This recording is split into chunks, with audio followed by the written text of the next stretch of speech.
はい、今回これ届きました。これは GoPro 11、GoPro Hero 11。ちょっと待って、もうやります。はい、はい、届きました。やっと届きました。GoPro Hero 11ブラックミニ。GoPro Hero 11ブラックミニっていう長ったらしい名前だけど、今回 GoPro 11っていうのが出たんですけど、それの小さいバージョンということで、ちょっと期待して購入したはいいけど1ヶ月遅れでやっと届きました。はい、これを今から開けていきましょ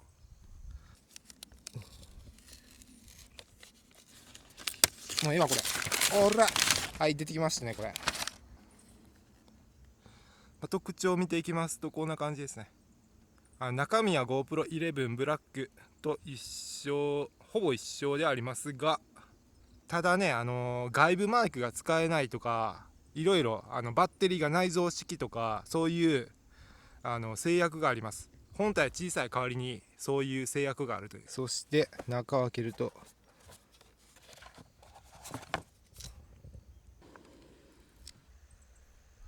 これコンパクトですね、結構。ただまあ重さは GoPro Hero 7かなとはあんまり変わらん気がするね。ちょっと比較してみましょう。7、これ10で、これが11ミニ。7と大きさこれだけ違います。やっぱ厚みが違うね。厚みが普通のやつと比べるとかなり小さいけど、セブンと比べるとちょっとでかいかなっていう感じですね。セブン、やはりセブンには到底かなわんってことや。ただセブンもそれなりに欠点がありまして、水平維持ができない、水平ロックができないとか、画質もあんまり良くないと今になってみれば。これが GoPro11 ブラックミニです。でこれ特徴としてはバッテリーが内蔵式になっておりまして、なのでバッテリー交換はできません。あと外部マイクも使えません。これ公式に書いてあったんですけど、公式のサポートで、マイクアダプターを取り付ける USB-C ポートはあるんですが、それは充電用でマイクアダプターは認識されないらしい。今後のファームウェアアップデートでどうなるかわからないけど、パチッと開けるとこうなってます。マイクロ SD カードスロット、マイクロ SD カードスロットと USB-C ポートのみですね。でバッテリー交換用のところ、ポートっていうかね、穴はないな。だからここで充電して充電するときはこの蓋開けっぱなしになるから防水機能はありません。それは普通の GoPro も一緒ですね。そして通常の GoPro との最大の違いが画面がないということですね。液晶画面がない。だから撮影してんのどういう画角で撮ってるかというのはスマートフォンのアプリでしか確認できません。でマウンターは2個あると、こんな感じです。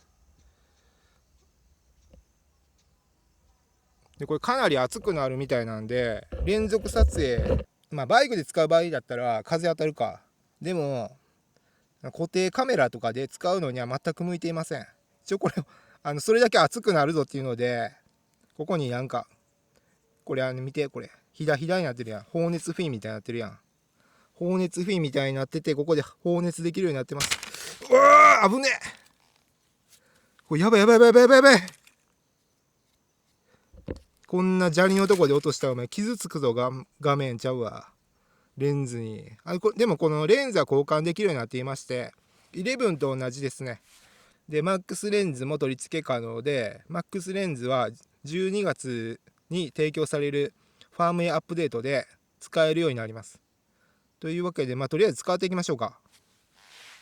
ここに小型の LCD 一応あります。インジケーターで、だから画角はチェックできないけど、これ録画開始してます、何分録画してますっていうのはここでチェックできるようになってますね。あとこの LED のライトが LED ついてんのは上だけか。上だけですね。上にしかないんだ LED は。だからここは点滅して録画中ということが分かると。で電源入れるボタンがここですね。電源ボタンを押してはい。おー、なにこれ。なにこれ。あ、そっか。なんかこれ。あれや、リフレッシュレートがおかしいんや。ランゲージイングリッシュ。どういうこと？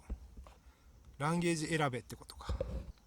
日本語は日本語で、イエス。あ、こういう使い方ですね。GoPro を使用することで、利用規約、スマートフォンでペアリングしてくださいってことね。この画面。GoPro クイックで、GoPro クイックのこれあるやん、これ。カメラを、はい、見つかりました。ペアリング要求。ペアリングします。これでもうつながりました。わー、なんかやってる。だる。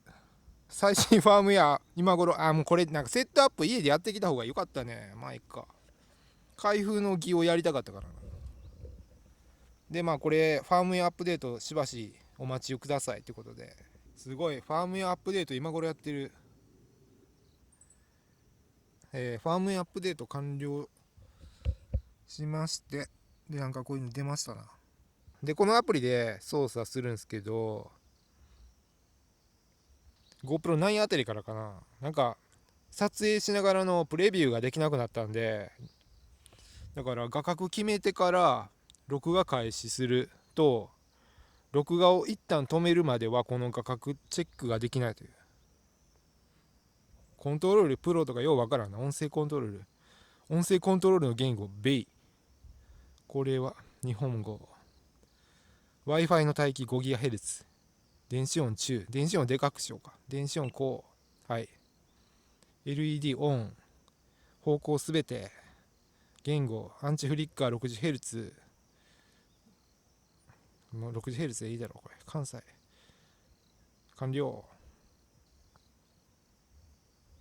で使い始める前、これ SD ファイル、SD カードをフォーマットした方がいいです。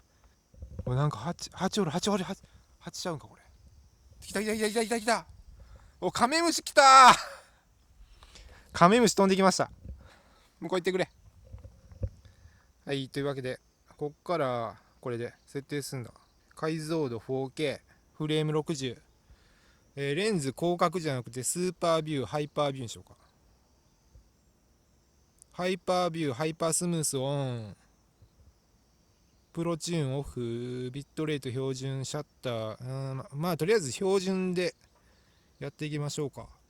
問題が外部マイク使えないってことよ。だからこのウィンドウってやつをどうするかやね。ウィンドウっていうのが風切り音だから、このマイクこれなんですけど、マイク穴に風が当たるとゴーっていう音が入るのを低減する機能なんですが、それが逆にダメなこともあるから、これまあとりあえず自動でやるか。自動のままいこう。チェックしたいポイントは、まずはどんな映像が撮れるか、そして、発熱はどうかで、もう一つが充電しながらずっと録画できるかなっていうことですね。っていうのも GoPro っていうのは GoPro 9あたりから充電しながらの、録画していても電圧が足りなかったら徐々にこのバッテリーが減っていって、でいずれ、バッテリーがゼロになるというパターンがあります。バッテリー容量が上がったから、普通のモバイルバッテリーだと充電が追いつかないということでそうなるんですけど、それを防ぐために、USB-PD っていう急速充電に対応したモバイルバッテリー、ちょっと高いんですけど、それを使うことで充電しながらずっと録画できると言われていますが、バイクの USB ポートからの充電でも同様に徐々にこう充電が減っていって、でバッテリー空になると。普通のGoPro だとこのバッテリー交換できるやん。パック交換すりゃいいだけやん。だから別に充電追いつかなくなったらもう一個のバッテリーに交換しようと。でバッテリー交換して、でこれ録画している間にこの充電こっちで充電するということができるんですよね、予備のバッテリーで。ただミニの場合は充電しながらの録画がかなり重要になってくるというわけですね。